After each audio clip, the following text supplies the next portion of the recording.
Pourquoi les femmes, même celles qui vous aiment, ressentent-elles le besoin de vous défier, de vous pousser à bout, de tester votre patience? La vérité est brutale.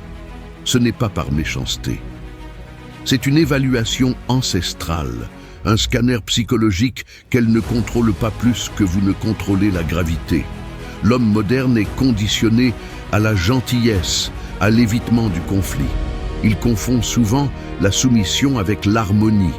Mais quand elle vous défie, quand elle lance une pique ou remet en question votre décision, elle ne cherche pas votre soumission.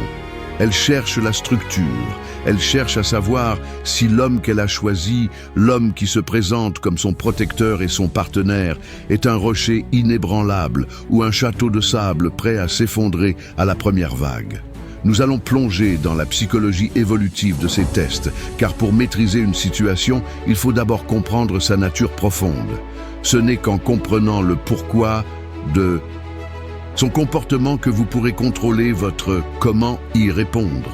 C'est là que réside la véritable force stoïque. Le premier point qu'elle cherche à vérifier, le fondement de toute relation stable, est votre stabilité émotionnelle. Elle teste votre citadelle intérieure. Marc Aurèle, l'empereur philosophe, disait « La tranquillité n'est rien d'autre que le bon ordre de l'esprit ». Quand elle vous lance un commentaire sarcastique en public ou critique une de vos passions, elle ne cherche pas nécessairement une dispute. Elle cherche à savoir si vous êtes capable de maintenir cet ordre, de rester maître de vous-même, même sous une pression minime. Si vous réagissez par la colère, la justification excessive ou pire, par la victimisation, vous lui signalez que son opinion a plus de poids que votre propre estime de soi. Vous échouez au test de la stabilité. Le deuxième point est l'évaluation de votre leadership et de votre cadre, frame. Biologiquement, la femme est programmée pour s'allier à la meilleure source de sécurité et de direction. Le défi est un sonar qui mesure votre capacité à diriger et à maintenir la réalité que vous avez établie. Si vous dites « nous allons faire cela » et qu'elle répond par un défi subtil, je ne suis pas sûr, c'est peut-être ennuyeux. Votre réaction est cruciale.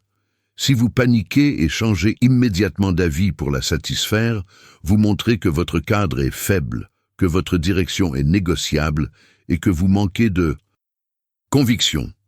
Sénèque nous rappelle, nous souffrons plus souvent en imagination qu'en réalité.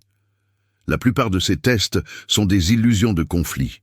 Ils ne demandent pas une réaction de dominance agressive, mais une affirmation calme et inébranlable de votre position. Ce qu'elle cherche, en réalité, c'est l'assurance qu'en cas de crise réelle, une difficulté financière, un danger, vous ne perdrez pas la tête. Elle a besoin de savoir que vous êtes l'homme qui peut absorber le chaos sans devenir un chaotique vous-même.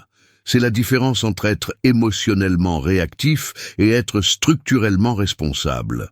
L'homme qui répond à un défi par l'humour calme, par un silence significatif ou par une affirmation de sa position sans émotion excessive signale qu'il contrôle le seul domaine qui compte, lui-même. C'est le véritable pouvoir. Abordons le troisième pilier de ces défis, le test des limites. Après avoir établi votre stabilité émotionnelle, elle cherchera à savoir si vos limites sont des suggestions négociables ou des lois non écrites. Une femme ne cherche pas un homme qu'elle peut contrôler facilement. Elle cherche à savoir si vous avez suffisamment de respect pour vous-même pour faire respecter votre propre code. Si vous annulez vos engagements importants, vos séances de sport ou votre travail essentiel pour une demande de dernière minute, vous avez échoué au test. Vous lui avez signalé que sa validation est plus importante que votre mission. L'homme fort est celui qui honore ses paroles et son emploi du temps, car il comprend que son temps et son énergie sont ses ressources les plus précieuses. Marc Aurèle nous rappelle « Si tu te laisses distraire, tu n'auras jamais le temps de faire ce qui est nécessaire. » Protégez vos priorités avec la ferveur d'un gardien de temple. Le quatrième test, et peut-être le plus subtil, est le test de la mission. Une femme testera si elle est devenue votre nouveau centre de gravité. L'attraction n'existe pas dans le vide. Elle est attirée par l'énergie d'un homme qui est propulsé par un but, une ambition qui le dépasse. Si vous abandonnez vos projets pour mendier son attention, ou si vous faites d'elle la seule source de votre bonheur et de votre identité, vous perdez immédiatement votre statut de leader. Votre vie doit être fascinante sans elle. Votre mission est votre ancre. Si vous la remplacez par la quête de validation féminine, vous êtes à la dérive. Épictète l'a dit clairement. Ne cherche pas que les événements arrivent comme tu le désires, mais désire que ce qui arrive arrive comme il arrive et tu seras heureux. Votre bonheur ne doit pas dépendre d'un facteur externe, surtout pas de l'humeur fluctuante d'une autre personne. Comprenez-le bien, ces tests ne sont pas une punition. Ils sont un filtre nécessaire. Ils séparent l'homme du garçon. La véritable réponse à ces défis n'est jamais dans la riposte verbale parfaite, mais dans la solidité inébranlable de votre caractère. Sénèque insistait, la seule chose que nous devrions craindre, ce n'est pas la souffrance, mais la lâcheté. La lâcheté, ici, est la peur de perdre son approbation, vous poussant à trahir votre propre nature et vos propres valeurs. Votre pouvoir réside dans ce que vous contrôlez, vos jugements et vos actions. Ne vous concentrez pas sur la réaction d'une femme à votre comportement, car cela est hors de votre contrôle. Concentrez-vous sur l'excellence de votre réponse, sur l'honneur de votre position et sur le maintien de votre paix intérieure. Soyez l'homme que vous seriez fier d'être, même si elle n'était pas là pour le voir. C'est l'essence de la maîtrise de soi. Devenez la roche sur laquelle les vagues peuvent s'écraser. Le reste, l'approbation ou le rejet, n'est qu'écume. Votre valeur est intrinsèque. Vivez en conséquence. Le piège le plus insidieux, et celui que l'homme faible saisit immédiatement, est la réactivité émotionnelle. Quand elle vous teste, elle cherche une fissure dans votre armure. Si vous réagissez par la colère, la défensive, l'apitoiement ou le besoin de justification, vous lui donnez précisément ce qu'elle cherchait, la preuve que votre stabilité dépend de son approbation. Épictète nous l'a enseigné. Ce ne sont pas les choses qui troublent les hommes, mais les jugements qu'ils portent sur ces choses. Le test lui-même n'est rien. C'est votre jugement. L'idée que vous devez réussir ce test pour être digne qui vous trouble et vous fait échouer. L'homme qui maîtrise ses passions ne se justifie pas.